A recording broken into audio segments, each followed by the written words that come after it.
السلام عليكم ورحمة الله وبركاته. وعليكم السلام ورحمة الله وبركاته. صباح الخير. ما لك مستعجل يا أخي؟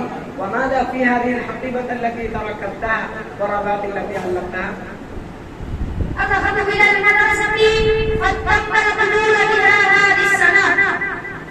أما الحقيبة ففيها الكتب الدراسية التي سوف أقرأها في هذه السنة، وأبقى الرباط التي علقتها في سبيل المدرسة، ولا يكون الطالب مسموحا بالدخول إلى هذا.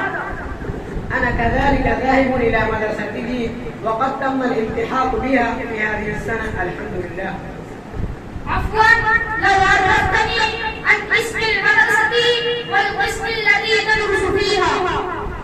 أنا أدرس في الجامعة الرحمانية منجير، وأنا طالب في الصف الرابع بدار الحكمة.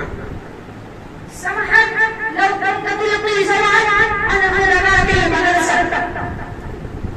مدرستنا مؤسسة دينية وثقافية تهدف إلى تبليغ رسالة الإسلام عن طريق الدعوة والتعليم الجامعي باستخدام جميع الوسائل التكنيكية الحديثة، وجدير بذكر عن جامعتنا الذي يميز بها عن غيرها من الجامعات أنها تريق اهتماما بالغا بتصليح أبنائها بعلوم دينية وعصرية معا، بينما هي تعتني بدراسة متعددة مما يضيف إلى 800 من التخصصات.